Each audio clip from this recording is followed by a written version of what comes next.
Cette semaine à la Chronique Techno, les motos électriques de la compagnie américaine Zero.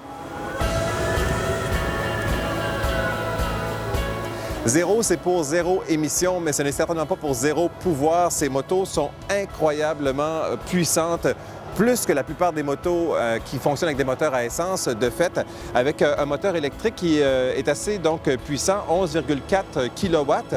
C'est effectivement la plus puissante des batteries et ça représente en fait la plus grande part du prix de ces motos. Ces motos qui ne sont pas données, soit dit en passant, c'est un jouet hautement technologique mais aussi très coûteux. On parle d'environ 15 000 16 000 pour les motos 2014. Ce qui préoccupe le plus les gens avec les motos électriques, c'est l'autonomie. Celle-ci, pour ce qui est donc de celle que j'ai utilisée aujourd'hui, a une autonomie d'environ 200-220 km lorsqu'on est en ville. Donc avec une charge pleine, on peut parcourir jusqu'à 220 km. Par contre, comme le moteur est beaucoup plus sollicité lorsqu'on va à haute vitesse, on a beaucoup moins d'autonomie sur la route. On parle d'une autonomie d'environ 120 km. Ce n'est pas beaucoup. L'autre préoccupation, c'est la charge de la batterie et effectivement, ça prend un peu de temps. Il faut prévoir environ 7h30 pour charger la pile de la motocyclette. Donc, vous la laissez toute la nuit branchée dans n'importe quelle prise de courant, une prise ordinaire de 120 volts et vous êtes prêt à partir le lendemain. Mais vous avez suffisamment d'énergie pour vous rendre jusqu'au travail et revenir à la maison. Comme c'est un moteur électrique, il n'y a pas de levier de transmission non plus. Il faut s'habituer à ça. Au début, on cherche la pédale pour changer les vitesses, mais on s'habitue assez rapidement.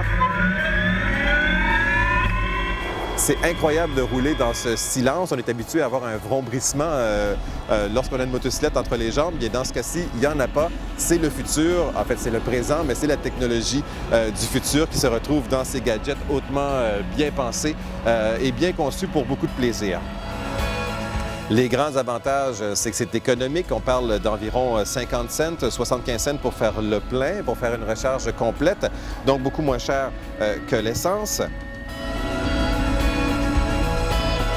Et c'est aussi une motocyclette qui est absolument très amusante. C'est le fun de faire de la moto électrique.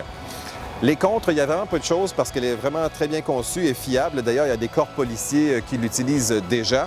Oui, il y a quelques contres. D'abord, le prix, 16 000 pour une motocyclette. Pour une deuxième motocyclette, c'est un petit peu cher, mais ça va peut-être baisser avec le temps. Et l'autonomie, ça, c'est la réalité des choses. Donc, très bon pour en ville au quotidien, mais pas vraiment pour les voyages. Mais certainement quelque chose que je n'hésite pas à vous recommander d'acheter si vous avez les moyens.